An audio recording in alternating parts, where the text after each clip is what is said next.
Hello,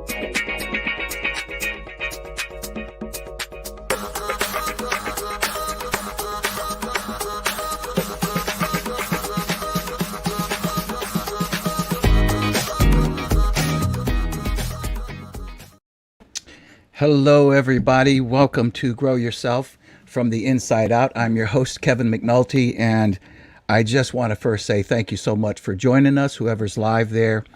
And looking forward to it. This is our 7th episode, and I really have a terrific guest that, wow, almost stumbled across. I can only say that it's maybe, God kind of made this thing happen. She's an author. I'll tell you more about her later, in just a moment, and about her many books that she's written. But I want to begin by just sort of offering a few thoughts about the topic today. In my work as a coach and a speaker and a writer and these sorts of things, I speak a lot about the idea of what we call the see-do-get. And the see-do-get is really, it's kind of a model. It's like a model on human dynamics. And it suggests the following, and maybe if I've said this in other episodes of this podcast. It basically suggests that you have 3 aspects of human dynamics. One is your thoughts and your beliefs. And this is your see. So it's how you see the world, how you see yourself. It's what I call your mind's culture. Over time, you've had, I guess, millions of input, feedback, experiences in life. And this generates your mind's culture. This generates a culture in your mind and therefore establishes your thoughts and your beliefs, particularly your deeper thoughts and beliefs. So what we say is that your thoughts and beliefs, then they drive or influence how you behave. And that's the do. So the do is your behaviors, your habits, your actions, whatever the case might be. So another way to look at that is to say that everything that you do in life flows out of what you think and believe. And then the third component is the get. And that is the results or the outcomes that you get. It could be short-term, immediate outcomes, or it could be long-term outcomes, whatever the case might be. And so then you say, well, your get, what you get in life, flows out of what you do. So you see this, you get the see-do-get, that what you think drives what you do drives the results that you get in life. And it becomes cyclical because the results that you get then drive more of what you see. And so what we can sort of conclude from that, if you just look at it from a pure logical standpoint, is that if what you do flows out of what you see and what you get flows out of what you do, then isn't it reasonable to say that what you get in life flows from what you think and believe?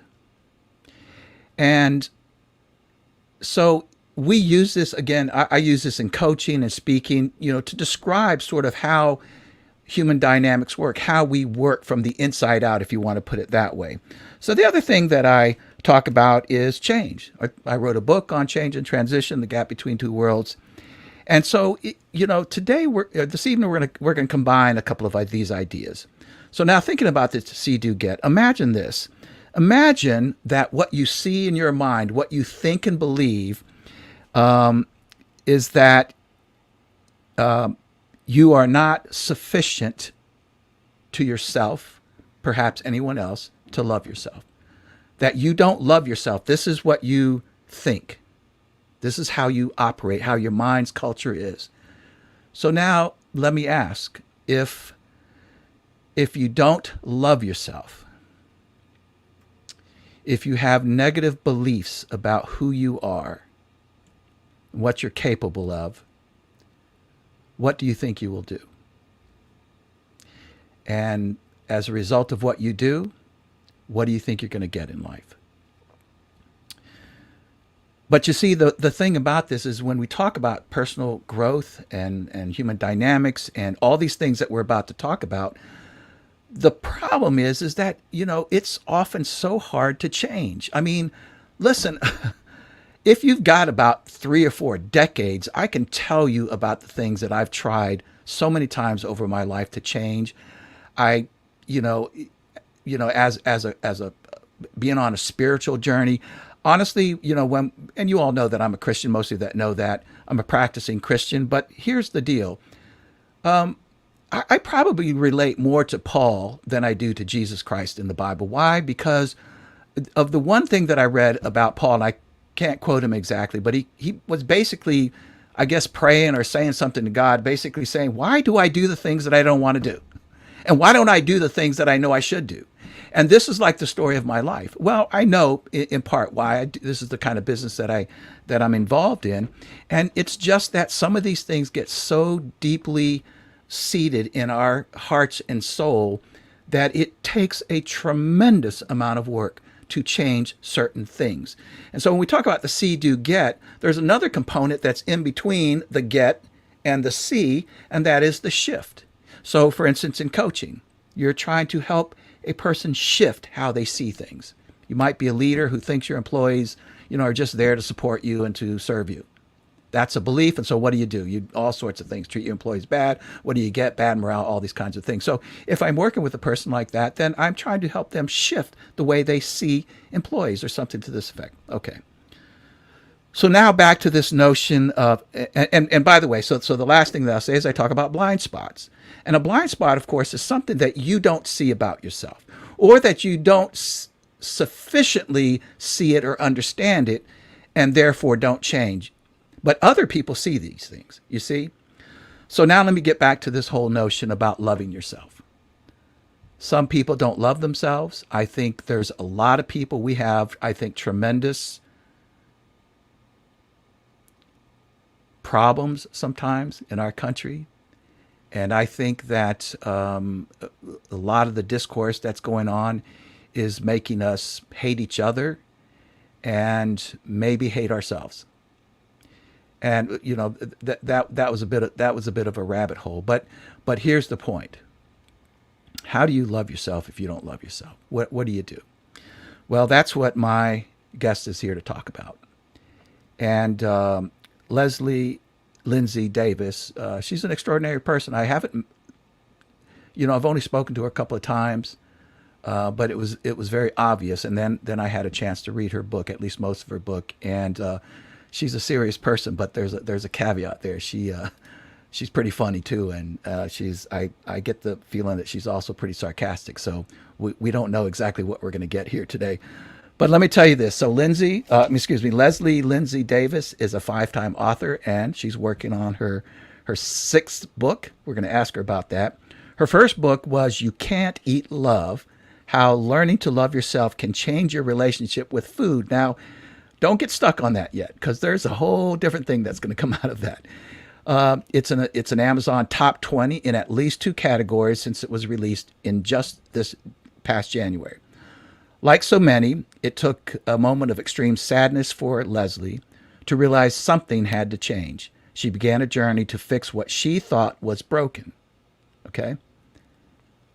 That was when she discovered and I believe she probably coined this phrase, the my self-sized hole in her heart. That was when she realized she was not broken, just uninformed. She did not know how to love herself. Now, Leslie is on a mission to help others find their why. We're going to ask her about that too. Find their why to go on any journey of self-discovery, to introduce them to their very best friend in the whole world. You might know where we're going with that. To learn to love themselves and to live their best life. It is really a great pleasure to have Leslie Lindsay Davis here with me. And there you are, Leslie. So good to have you. I'm literally like I just had these things that go up the back of your neck, these chills from looking forward to this conversation. Thank you so much, and welcome to Grow Yourself from the Inside Out. Well, Kevin, thank you so much for allowing me to be here, to be part of this. And yes, I would have to say that it had to be, the universe, God, whatever greater power you believe in, who intervened and brought us together, because it was very accidental that we did meet. Yes. And in our first conversation, I mean, from the start, we just, clicked, as we say. And so that's sort of other proof. I did get a chance to read a lot of your book, and I'm going to finish reading it and I say this very sincerely. I, well, let me just say this.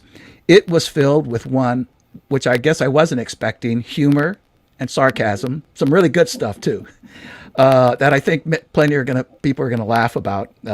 There were a few things that I read that, you know, that I laughed out loud about, like the part where you said it was one of the lies that you told yourself, something about, the crumbs on somebody else's plate, actually has calories too.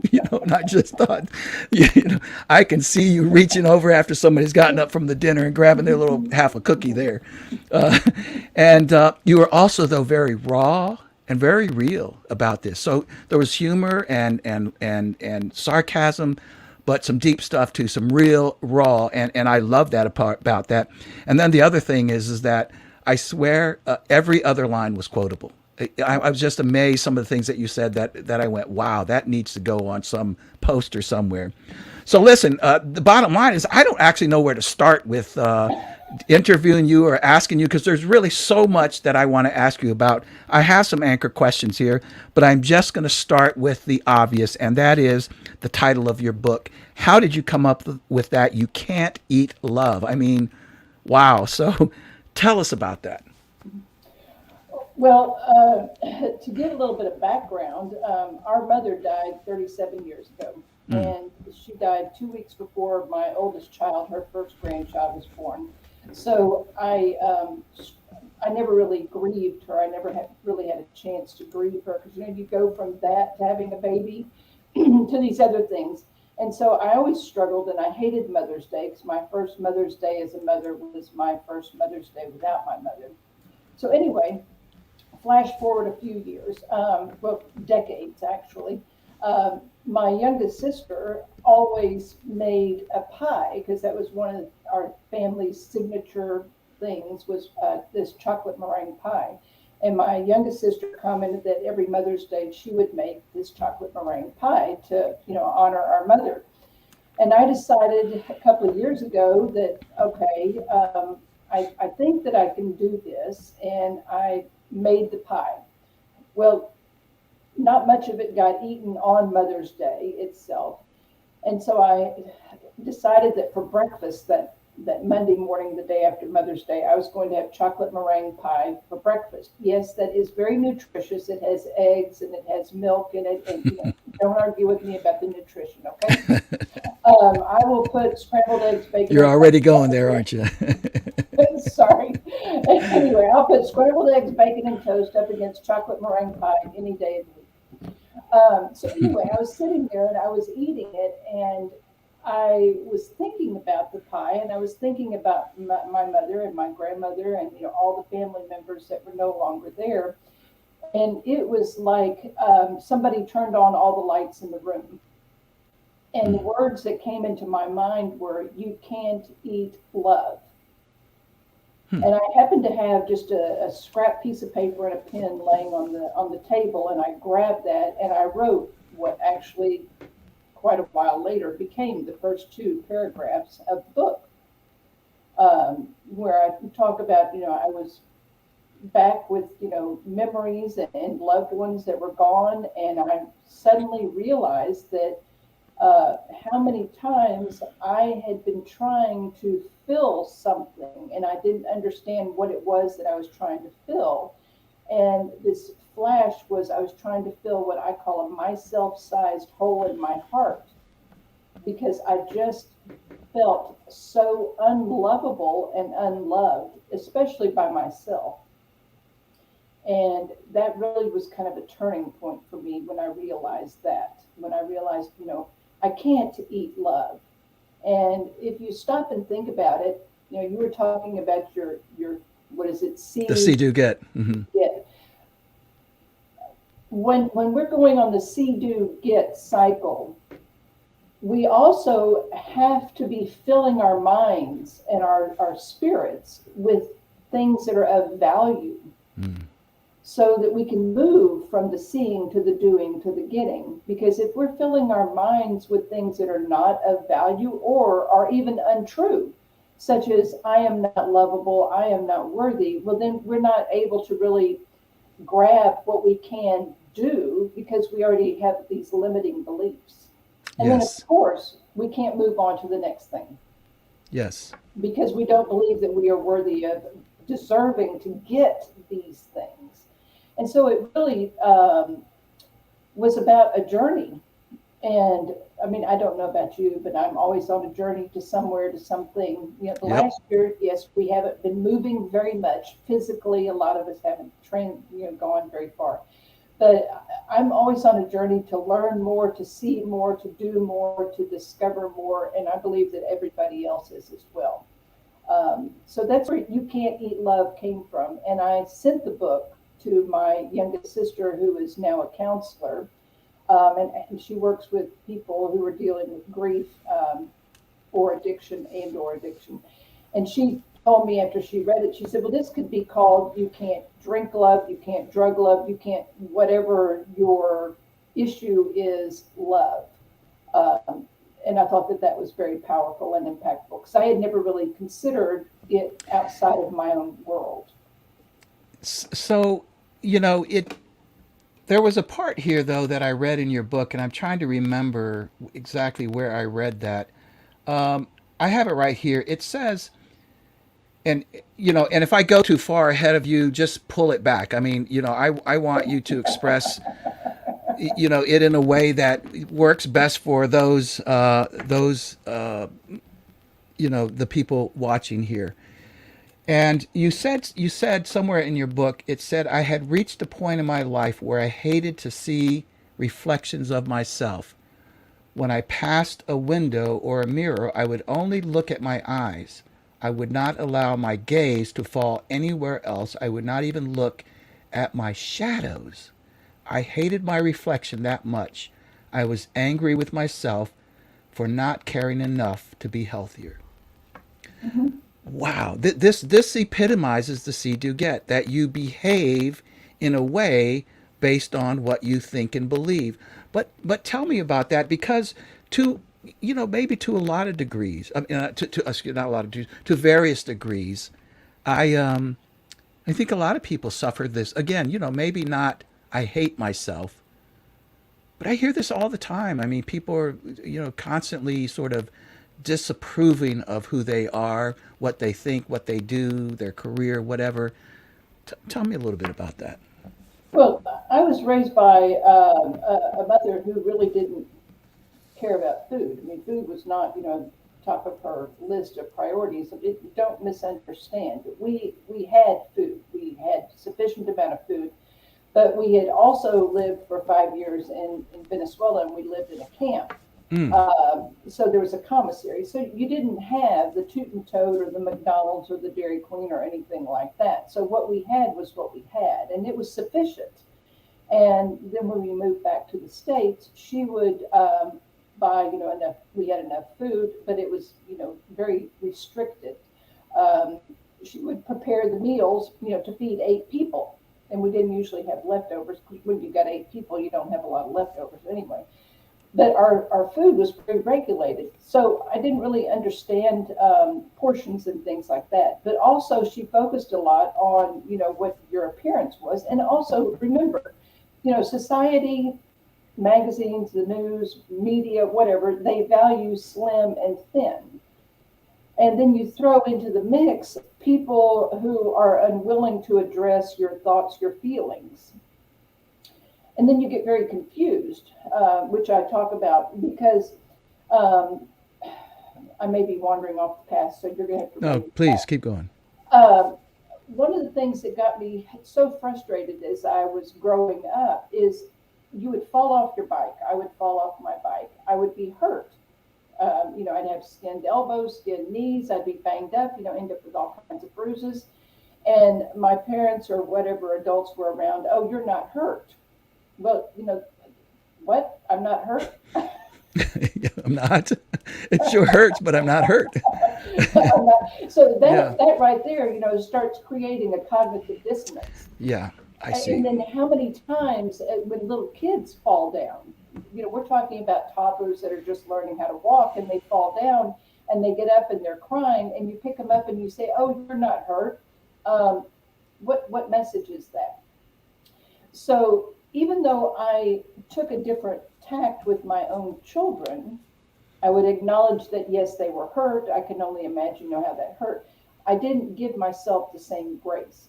Mm. So once I got into college, I was, really struggling with who I was and all that kind of stuff. And then, the world of fast food and all that starts opening up. So I started gaining weight, and then it just kind of went hog wild and pig crazy. But I would, as I said in the book, I would pass myself and I would not look at myself because I was so ashamed of how badly I had allowed myself to get out of shape. And I was imagining all those comments from all the people that were around me and people that were gone, no longer on this earth because they were dead, how disappointed they were and things like that. And I felt so less than and so undeserving. And I say in the book, I did this exercise where I would try and look at myself in the mirror and say, "I love you," and I couldn't do it. It actually took 2 years for me to be able to look at myself in the mirror and say, "I love you," and, not have tears coming down my face because I felt that unworthy. And as I started learning to love myself, and part of what I did at the very beginning was forgiving myself for not taking very good care of myself, because forgiving yourself is very powerful. I think uh, part of what I would like to understand a little bit more is that was this where when you got to the point where you couldn't look at yourself in the mirror and you hated what you saw or whatever, or hated who you were, was this just did this it sounds like it just came on over time. There wasn't like this one specific thing. I mean, like some people will say that they were, bullied, or maybe point something to more specific, even though you did, offer your, of course, your thoughts about the way that your family, your mother looked at food. But I guess what I'm asking, because I know there's another book out there, and Susan Redmond, who's on with us, she's going to have to remind me of what that book is, having to do with loving yourself.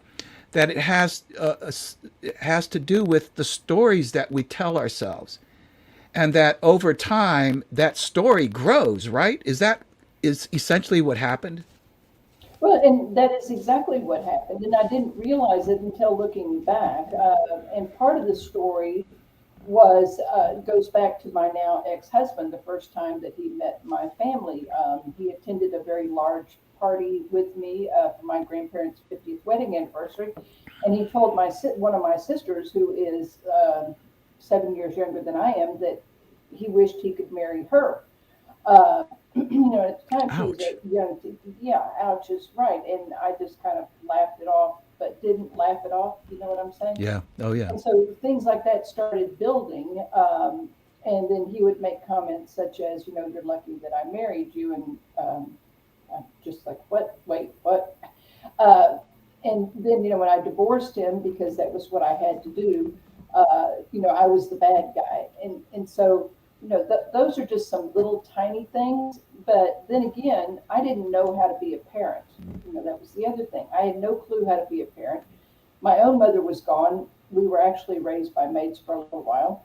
But my parents were not really parents. They did the best that they could, but I didn't know how to be a parent. So I made it up as I went along, and I felt as if I was failing every step of the way because I didn't have anybody to affirm that I was doing anything right. And that's kind of the big story. There was nobody. I kept looking outside for affirmation that I was doing something right. Wow. Wow, that's very interesting. I will show you. There's the name of the book right there. I don't know if you've heard about it. Love yourself like your life depends on it. Um, What you're saying there though is it resonates. It's very powerful from the standpoint that I think many of us, I could say that I fall into this category.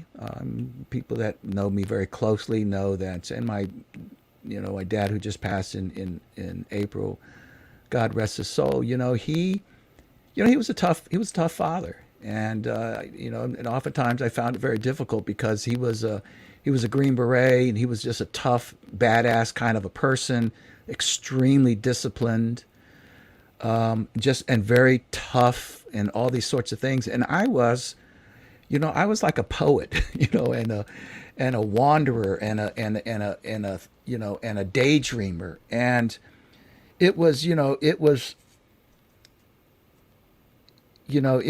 just the opposite of what he wanted from a son. There was four boys and a girl, but he demanded hard work and discipline, all these other sorts of things. And I wasn't that. I was lazy. I wanted to play music. I wanted to daydream. I wanted to be a clown. And so, we had a tough time together growing up. And so here's the point that I'm making though. When I became an adult, I was, I guess I could say I was angry about things that my dad had said to me, or this, that, and the other. But I also, once I became a matured adult, and I think this is getting to the point partly where you're saying, is, consciously, and I would say intellectually at least, I forgave him. I got to the point where I was like, listen, he did the best that he could. And he had his own issues growing up, and he loved me. I knew he loved me, and all these other sorts of things. So I forgave him in my head, but that still didn't get it done. And I think that's your point, right? That even though we can say this, that's no longer the problem, is it? No, it isn't. Um, and then, what's happened to us is the words that those people said to us, the thoughts that they said to us, um, the non-affirmation, the not good enoughs, the you can do betters, and all those kinds of things. Those create what I call ruts down a muddy road. Mm. And that car has been driving down that muddy road so many times that those ruts are so deep that car can almost go on autopilot. You can, kick back in your chair, read a book, eat a sandwich, whatever, and that car is going to make it exactly to the destination. Wow. And that destination is you feeling not enough, that you are Wow. not enough. And so what I discovered is that I had to start doing something different. Now, doing something different is incredibly hard. It is so hard. Yes. And part of the time I'm talking in the book, we're on a trip, and part of it is we're stuck in traffic. But the other thing is that I want people to understand our habits, our beliefs Mm. are like a muddy road with very deep ruts. They Yeah. go on autopilot. If we're going to change those habits and those beliefs, we have to get on that road, and we have to make sure that the car goes somewhere other than where the ruts are. Wow. And then we have to drive very slowly, Wow. because if you've ever driven on a muddy road, you know how easy it is to go off into the ditch or to slide back into those ruts. Slide back So, into the ruts. Exactly what I was thinking. The metaphor is perfect. That so if you try to ride the edge of that rut, one little slip and you're back in. And and please, that's a beautiful metaphor.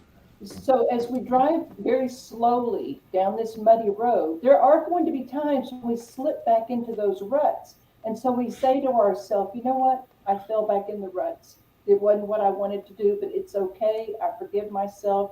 Let's see how we can do something different next time. Not how we can do something better. Let's remove any kind of qualifiers, because our those Mm.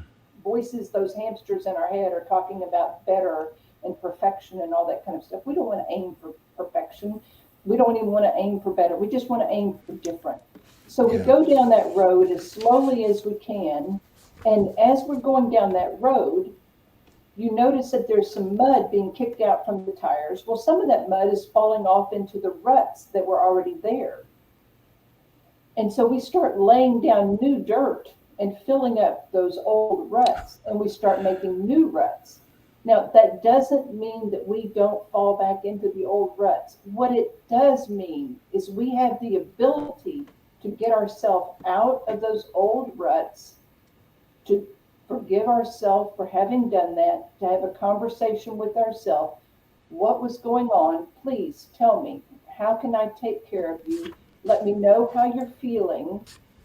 And then we can kind of breathe for a moment, and then we continue on down the road. Because I talk about the concept of your very best friend in the whole wide world. So many times we speak to ourselves as we would not another human being. So when I started recognizing that I was basically two people, I was me and my very best friend in the whole wide world. And I started speaking to my very best friend in a way that I wanted somebody to speak to me. Then it became a little bit easier to try and stay, out of those ruts and on that muddy road, but also to give myself grace. Okay, so you know what? You went to a party, you ate everything in sight, and you know something, that's okay. The next time you go to the party, you're going to do something different. It's all right. Let's just keep on going.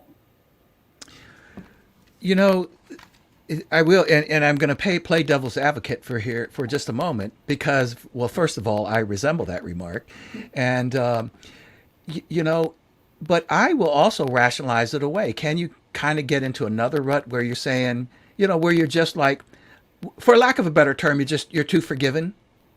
That you're just saying over to yourself over and over. Well, try again, try again, try again. And I know for me, I will eventually go, well, crap, Kevin. I mean, get it done, dude. Quit doing it over and over. I mean, do you see where I'm going with that? That it almost seems like that ends up then being the story. And so then finally you wear yourself out because you've failed so many times, if you want to say it that way. And then you just go back into the rut and settle in there for a while again. I mean, is any of this making sense to you? Yes, but I'm going to refute your devil's Okay. advocacy. First of all, the word fail, let's look at that in a different manner. Okay. The word fail no longer means that you are a failure. It means that, it no longer means that you did not succeed. The word fail means first attempt in learning. Say that again. First attempt in learning. Okay. Love it. So whenever you hear the word fail, I want you to say to yourself, well, of course, that was my first attempt in learning. We didn't learn how to Wow. ride a bike. We didn't learn how to ride the bike the first time, and then when we fell off, we walked away, did we? No. When a baby starts walking and they fall down, do we say they failed and they stopped? No. That's It's your first attempt in learning. How do we learn? We keep going. The way that we learn is we make a mistake. If you do not make a mistake, you do not learn anything. Man, I We are love that. not born knowing everything. All right. I'm just So going to say this. You got me on that one. I mean, well, I'm seriously. not through yet. Oh, okay. Go ahead. Go ahead. That's Oh, okay. you're not through wearing me out for. Go ahead. I love it, man. The reason that we keep going down the road, the reason that we keep trying to make the new ruts is because we are crystal clear on why we even got on the dadgum road in the first place. That is Wow. what keeps us going and going. If we are not crystal clear on why we got on that road in the first place, of course, we're going to say, "Ah, forget it, too hard, Yeah. give up," and all that kind of stuff. Yeah. Man, that's powerful. I have to admit that I've often said that on my gravestone, I want it to say, he tried really hard, it's interesting now. My sister, she chimed in here with a very interesting, she's kind of going with this metaphor a little bit, kind of sort of playing along. She said, it's hard, but it's so freeing to go through the car wash. I love that. I mean, there's another way to look at it, and then take the next road. No, that's really, that's really really powerful. This idea of failing. What did you say? It's the first attempt In in learning. learning. Listen. I mean, people in the speaking world, and all these quotes and metaphors that we use. there's this I'm sure you've heard about, Edison, that what he failed 10,000 times before he actually, and Michael Jordan, he calculated the amount of shots that he missed, and these, of course, both of these people, amongst many, uh, like you said, rebuke this idea of failure. And so you are, in fact, saying, try and try again, right? Just keep trying. Now, Leslie, are there then some are there milestones, or are there artifacts, or things, like signs along this road that start to suggest to you that you are really making some progress here? I don't know if there's a better way to ask that question. Well, um, I mean, how do you progress. know that you are getting where you're getting out of this rut, and that encourages you to keep going, that sort of a thing? Well, for me, it was when I started realizing that the anger and the instant reaction to Hmm. times and people wasn't happening. When Hmm. I wouldn't Ah. feel immediately reactive, when I could be around people who maybe not be so kind, or maybe Yeah. they didn't say things the way that I wanted them to say, or they didn't behave in the way that I wanted them to behave. And instead of having one of those really toxic conversations in my head, oh my gosh, can you believe that they did that? I just can't believe they did that. I thought that they would have learned by now. And oh my gosh, I can't believe, yeah, I thought that I would have learned by now. Why did I put myself, you know what kind of conversation I'm talking Yes, I know exactly what kind of conversation you're talking about there. You know, I, about. When I I can't tell you the number started, of times that I called myself stupid. Yeah. so when I recognized that instead of having that crazy, insane conversation and calling myself stupid, um, instead I would say, you know what? You have to let them be them, and it's okay. Just move on. Or I would catch myself not calling myself stupid, uh, and I would say, "Wow, I am so proud of you. You didn't call yourself stupid. You didn't say that what you did was stupid. You were kind to yourself." That's when you recognize that you're beginning to make progress. I see. But in order to make progress, you need to be conscious about something, about things that you're doing. And when you realize that you are doing something, celebrate what you did. So, for example, Mm. when I was trying to be kinder to myself, and instead of saying, "Oh my gosh, I can't believe you were so stupid that you turned on the wrong burner and then you left the pot sitting there and it didn't boil." Oh my, again, because that really is a real conversation. When instead I said, "Oh my gosh, I can't believe I turned on the wrong burner. It's going to be dinner's going to be a little bit late." Yeah. I was like, "Oh, wow. Oh, my goodness. Let me celebrate. Yay, yay, you. Wow, look at what you did. That is Yeah. so amazing." Because our minds want to be happy. So if you're working you're working in work environments, you're working with people, with teams, with leaders and things like that. A very, very, very simple tweak that you can make for those or suggest for those leaders to do is to start recognizing the little things that the people on their team are doing. Hey, the other day I noticed that during the meeting you made a comment about the work that Susan had done, and I want to tell you that that was so nice of you to do that, and I can only imagine how much she appreciated you acknowledging it. Because then what happens? Hmm. What then he's saying, "Oh, they noticed something that I did," and then they That's want right. to do more of it. Because the expression is, you have the kid who's acting up in class and they're doing it to get attention. People are Yes. going to do whatever they have to do to get whatever kind of attention it is that they're going to get. Yes. So you might as well, which is what I realized, I might as well start recognizing the things that I was doing well, regardless of how big or small they were. And I might as well start celebrating those things because I wanted to change what I was doing. Now, the flip side of that coin is ignore what you don't want to have happen. So, for example, We go Mm. back to the party where I ate everything under the sun. I just ignored it. I said, you did that. It's over. We're moving on.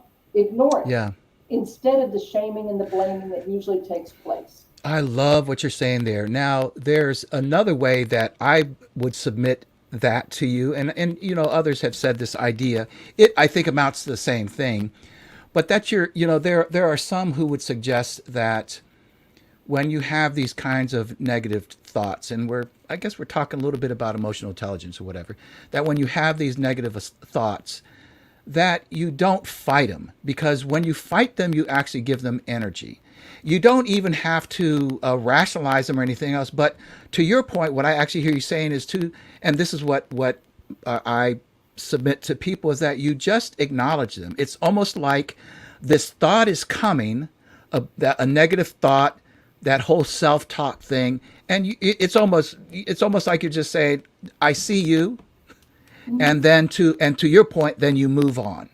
You see, but I think the key of what you're saying here is to not wear yourself out over it, because of, first of all, we can all agree that what's done is done, and that there's not going to be much benefit in just beating yourself up about it, because you are, as you said, just reinforcing those thoughts and beliefs that have been haunting you in the first place, right? But exactly. The other thing, though, and so to sort of now to turn this around, what I also hear you saying, Leslie, is sort of meets with this whole concept of positive reinforcement. They even tell you when you're raising kids, or training your dog, that it's much more powerful to support and reinforce the good that they're doing than to beat them up over the bad that they do. And of course, we're not saying that you don't discipline your kids, or whatever. Not saying any of that. But the whole idea is acknowledging the good that they do, and this creates a really strong balance in how they grow up, being able to see the difference between what's working, what's not working, what's good, what's bad. Do you agree with that? I 100% agree with it. And one of the things that helped me really cement what I kind of created, I created this, theology, this mythology, this theory in my head, helped me really cement it was I have a Labradoodle, and I decided that I wanted to have her trained, or I wanted to train her, learn how to train her, and I wanted her to do agility. So Mm. anyway, went to a trainer, and what I realized is the dog had no issues. It was me that needed the training. I thought the dog knew what to do. I had no clue. And I read Yeah, this go train book. your dog. You might learn something too, right? Yes, exactly. I read this book called "Don't Shoot the Dog."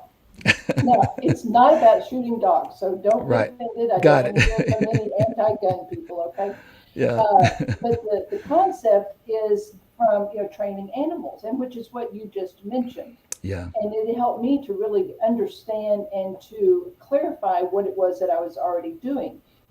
Reinforce the things that you want to continue, ignore what you want to stop, so that you Right. don't give it energy. But That's if you right. think about how we were raised, and how Mm-hmm. so many people were raised, and even how you deal with a dog, is Yeah. we focus on shaming. We Yes. focus Yes. on repeatedly saying, "How could you do that? You did that Yeah. wrong." And, Yeah. and we barely acknowledge the things that were done Yeah. well. Yeah. And I think you can correct me if I'm wrong. I want to say if you make one negative comment, you need at least 10 positives to Right. overcome There, the negative. yes, there's that idea that's out there, and I agree with it, whatever the correct number is, and that probably is it. That's true. And the science is pretty clear about why negativity, why traumatic events, why all these sorts of things have such a profound effect on us as human beings. And part of it is we hang on to it because of that sort of fight or flight mentality, that it's all about protecting ourselves and survival. And so we're kind of wired to be that way, which leads into the other part that you're saying, why people tend to point out the problems. I could tell you honestly, when I was raising my girls, and they're now, in their early 20s, There was a point, I think, particularly, with both of them, but that I realized as a father that I was continually, constantly pointing out the things they were doing wrong. And that's the point that you're making there, but it wasn't even necessarily shaming. It was just always picking up on what they're doing wrong. Well, I looked at that as a scenario of, I'm just trying to guide them and correct them. And I had the best of intentions. I did. But there was a point where I said to myself, Kevin, you really need to knock that off. I mean, you need to acknowledge and put forth the positive reinforcement, genuinely. And there's a lot of it going on, but we're so wired as parents, as leaders, as managers to look at the problems that that's where we go. As a matter of fact, I have a little sort of I don't know if it's a program. It's like almost like an activity that I give coaching clients where because the same thing happens in organizations. Managers and leaders walk around and they're looking for the problems, and they see the problems because they believe that's their job.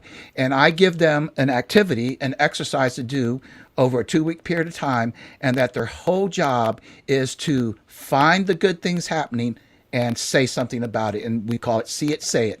And so it's not that you're ignoring the problems. We're not suggesting that you ignore the problems. The point is that to take a more balanced approach, bringing out the positive thing that's happening around you, and it creates a more balanced culture, I guess you could say, in your own mind, with other people, whatever the case might be. Well, and the other thing is, if someone is constantly being told, and especially if you're constantly saying it to yourself, if you're constantly being told, look at all these things Yeah. that you did wrong. Oh Right. my gosh, I can't believe that you did that. And all you're Right. hearing is you did all these things wrong, and you never hear that you did anything right. Then Wow. you begin to believe, and it becomes more and more cemented inside. Those ruts get deeper and deeper. Wow. And you're like, why should I even try? Why should I bother? Wow. And not only do people in organizations give up, but we can give up on that. Was what happened to me. Why should I even try? Why should I bother? I gave up on myself Right. because nobody believed in me and Right. I didn't believe in myself. So because I didn't believe in myself, it really didn't make any difference if Yeah. anybody else believed in me because I didn't Yeah. believe that they believed. Yeah. But if we don't try and flip things around where we are being positive and where we Yes. are being kind, then Yes. we just give up because we believe that it doesn't make any difference. I mean, how many Wow. times have you heard people in organizations say, you know what? It doesn't make any difference how hard I try. They're going to find something wrong with it anyway. A million times. And how many times, if that person were given positive encouragement, even over the course of a month, would you see that work turning around where they That's would right. become among That's the right. top performers? That's very possible, and I agree with you 100%. That was interesting what you just said a moment ago, where you turned back this idea of how we talk to other people. You brought it back to how we talk to ourselves. It's the same concept that many of us walk around, and I'm guilty of this as like anybody else, of talking very negatively to myself. And I love this concept, which I'm going to ask you about a little bit more, this concept of how you should talk to yourself. I think that's really, it's striking that, it almost would seem odd or feel odd at first that you're talking to yourself in such a nice way. I have a question for you. One of our, in fact, it happens to be my sister, Sharon Bolton. Let me just put this. She had a question and just wanted to see if we can address it. It says somewhere, can you address how we respond to individuals looking onto people who put themselves down constantly? They say just enough that it may hold shreds of truth, but we don't agree with it at all and want to be encouraging. Well, you can't.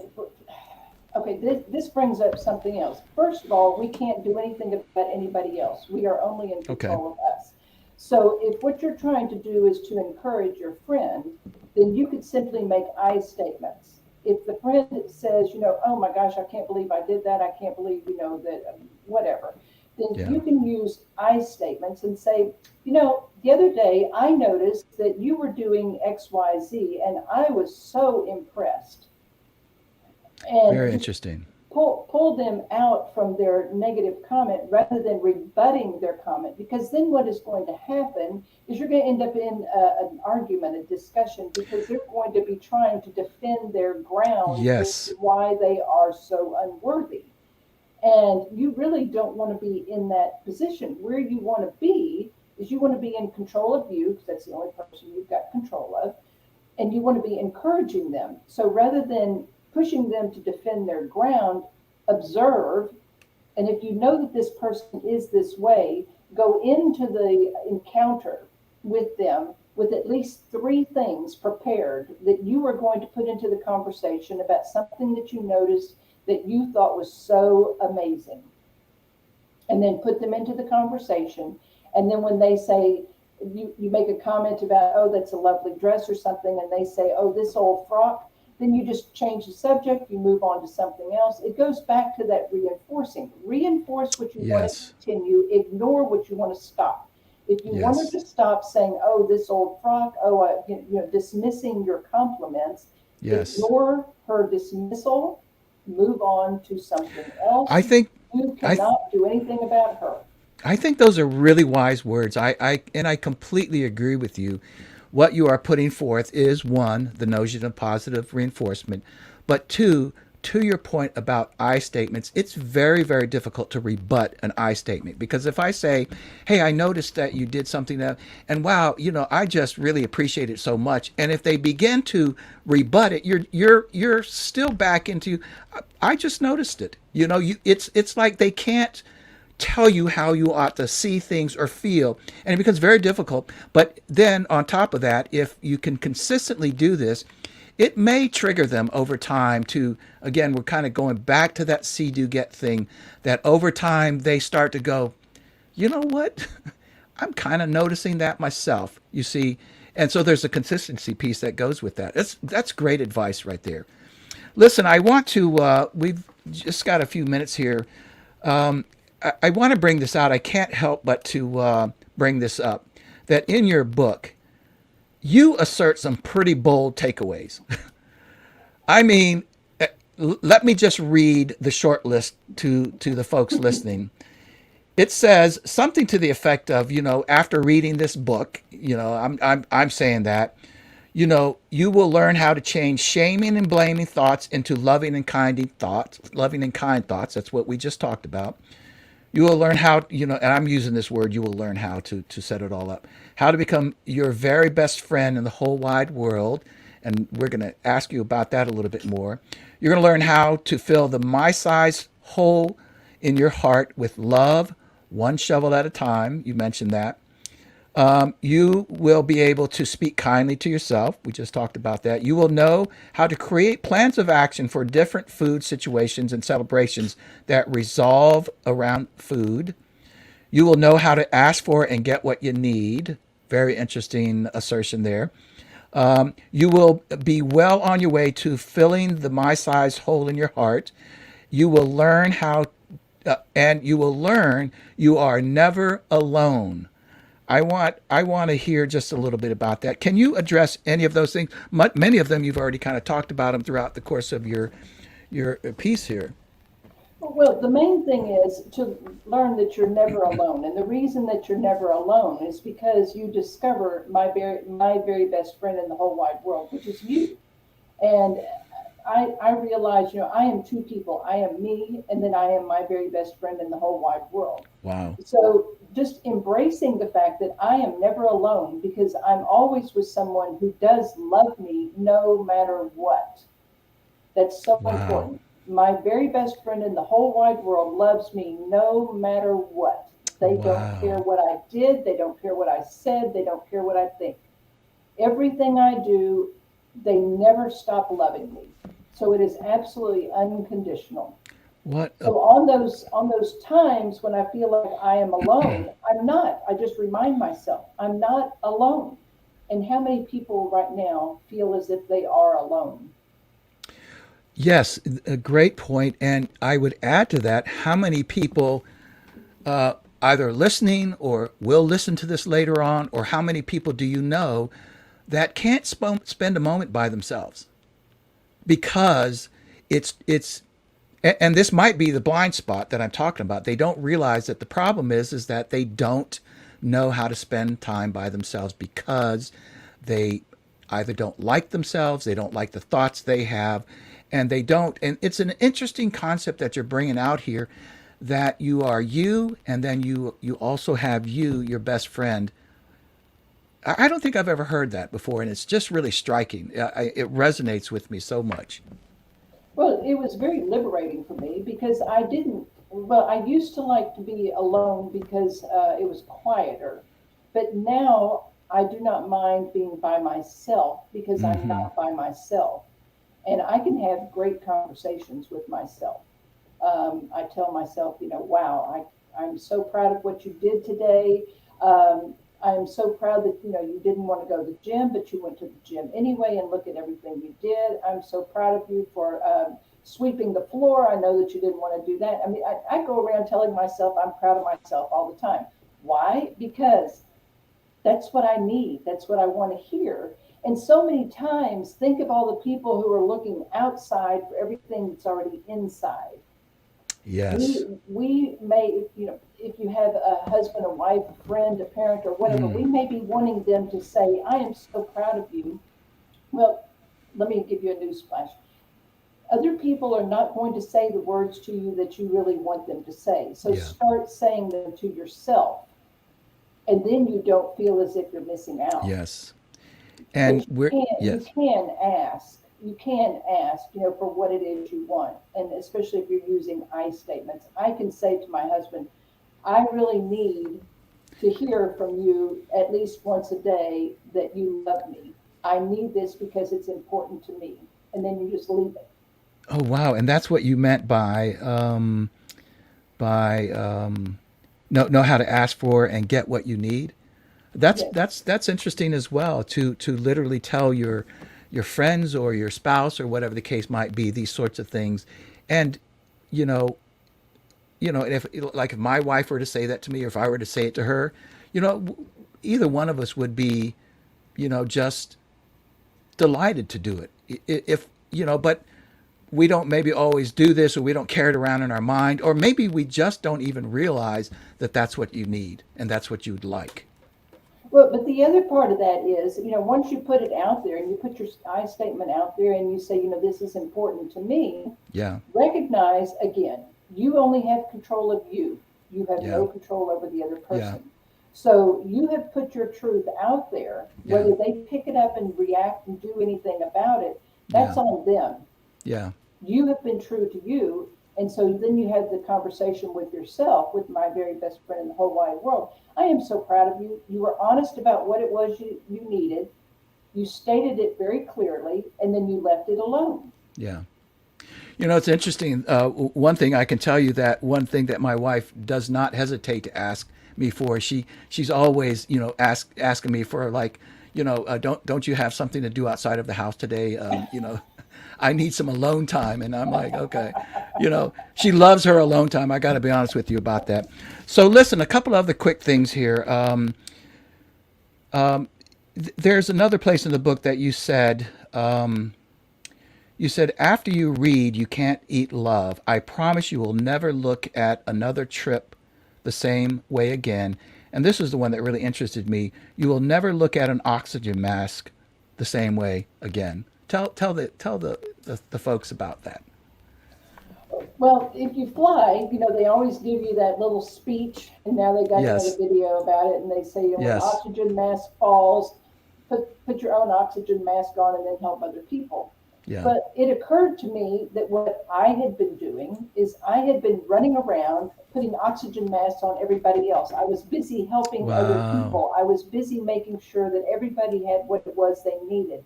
I was busy, making sure my husband had whatever he needed, my friends, my family, anybody, the neighbors, anybody had everything they needed. And at the same time, I was denying myself anything that I needed.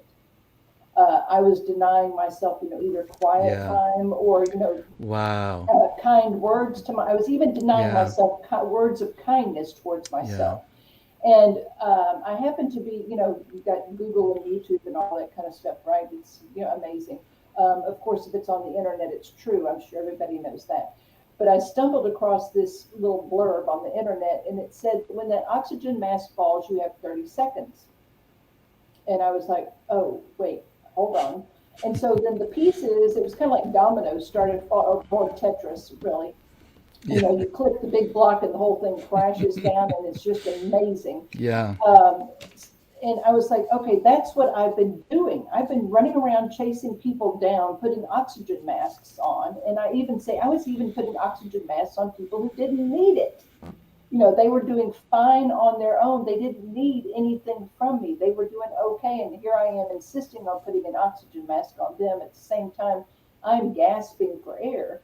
And I tell people now, think about this. You're running around, you're putting everybody else's oxygen mask on. That plane lands, and where are you? You are laid out in the aisle. People are walking over you. A year from now, they may think about you and they may say, oh, there's that very nice person who helped me. But where are you going to be? Yeah. Yeah. Where are you going to Wow. be? This the other part that this resonates, and just for those who are listening, we kind of went over an hour here, but just a few more minutes and we'll be done here. But you know what you're talking about, at least in part, and whether you intend it to be that way or not.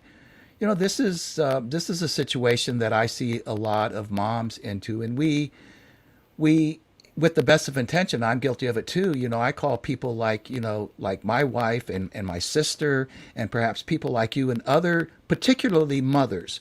We call them super moms, and we are certainly grateful. But I think it's also fair to say that, you know, that moms have to look out for themselves too. That you can't just burn yourself out, and you know I don't know. You get what my point is? Well, the thing that happens is you don't have any energy, and then you Yeah. start being Yeah. resentful. Yeah. And then you Yeah. also, additionally, you Yeah. lose any kind of creativity. You lose any kind of drive. Yeah. You start becoming kind of a shell of yourself Yeah. because you poured so much out to everybody else Yeah. without taking care of yourself. Yeah. And it actually, society teaches us, and Susan, thank you so much. Society teaches us that this is what we should be doing, and managers can be the same way. Managers can Yes. fall into the same trap Yeah. that I've got to work these 60 hours, I've got to do this, I've got to do this, and they're doing it, and I call it sacrificing themselves on the altar of what? Yeah. And how Yeah. many people do we have around us that are Yeah. sacrificing themselves on the altar of Yeah. what? What is it they're doing? Yeah, and certainly there would be many, and I can think of so many mothers out there, honestly, and I can say this with some credibility because in raising our girls, particularly, I was a pretty present dad, and I took them places. So I'm saying that I saw mothers out there, a lot of them out there, just doing overtime, and this. I mean, they wouldn't trade it for the world. So it's not as though they're complaining about it. But I think to your point, there is a point where you do have to show yourself love. That you've given so much to so many other people that some will become, yeah, resentful about it, and maybe others won't. So I mean, we don't necessarily have to put people in this box, but I wholeheartedly agree with what you're saying, and part of that is to love yourself. I think that's so incredibly important. So here, two quick things. Okay, one, now you did say that you said here. Let's see, very quickly. This is, you all want to stick around and hear this part. It said that 2 years after reaching the weight that I knew I could live with, I decided to fall in love with deadlifting. I mean, mic drop, as in deadlifting weights and pulling and throwing them over your head type stuff, No, or pulling them to your knees or whatever. I I'm up to 225 pounds, and no, I do not weigh anywhere close to That's 225 pounds. There's that's no absolutely lifting. nuts. What I mean is, 225 pounds of weight are on the ground. Yeah, I stand up with it. No, I do not do the cleans. you I know, can I can bench press 85 pounds. in the most endearing way, I'm just going to say you're just starting to come across as a badass now. So, one last thing, Leslie, before we close here, is there anything else, maybe just like, and maybe you've already said this, but, where do people start? And I need to ask right after this about your book and show the cover here, but where do people start to learn to love themselves? Where would you recommend they start? What's the first step? To know that they are enough. Just that they are enough. They have every single solitary thing they need inside of them. Wow. And maybe somebody just needs to help them find it. But right now, Wow. where they are enough. Wow. Well, listen, I'm going to put your book cover on the screen. I want everybody to see. It's a beautiful book cover, by the way. Thank you. Please don't let me wrong here. But and then I want to ask you, where can people find you? Where can they find their book and this? And we will put them in the show notes. But so here's the book right here. You Can't Eat Love. What a great book cover. Tell us, Leslie, tell the folks listening where they can find your book or where they can find you, whatever the case might be. You can find me on my website, which is youcan'teatlove.com. The book is available on Amazon, Barnes and Noble, Target, Yeah. Walmart, all those things. But all those locations are also on the website. And there's also places where people can contact me if they want to. I have a Facebook page, You Can't Eat Love. Yeah. And if anybody reaches out, I will answer. And Somebody I can asked say, me, somebody said, "Are you a real person?" I said, "Yes, I'm a real person." yes, you are. You're really down to earth. And I will say now you've written five. You're working on another book, something about aliens or something or zombies or what? What is it? Yeah. It's called Zombie Siege, and it's essentially it was a project that I did last year on Facebook to entertain myself and amuse myself, and it's pictures of the dogs, my dog and my grand dogs that I run doggy daycare. Oh And I my did gosh. these after action type reports on Facebook, and so I'm turning it into a book. Yeah. That is fantastic. Well, listen, Leslie Lindsay Davis, thank you so much. God bless you, for just really being so down to earth and passing on truly some great ideas and information for everybody. I'm going to put you in just a moment back into the virtual green room. I'd love for you to stay there for a second so I can come just bid you farewell. But I do want to say thank you so much from everybody that's listening and watching for spending this time with us. Really was terrific. Well, thank you so much, and I really appreciate it. Okay. So listen, everybody. Let me conclude here and just again thank Leslie for just a terrific time, and even more, I appreciate you all being here. Those who stuck around and listened and chimed in. It really makes all of this so worthwhile. It just this is the purpose of Grow Yourself from the Inside Out. It's just trying to bring people, ideas, concepts, skills, thoughts, to help you, me, us, all of us grow from the inside out. And I just so appreciate the fact that you joined us here today. And, keep on the lookout. 2 weeks from tonight, we'll have another guest and another good time. So thanks so much. God bless. And we'll talk to you soon.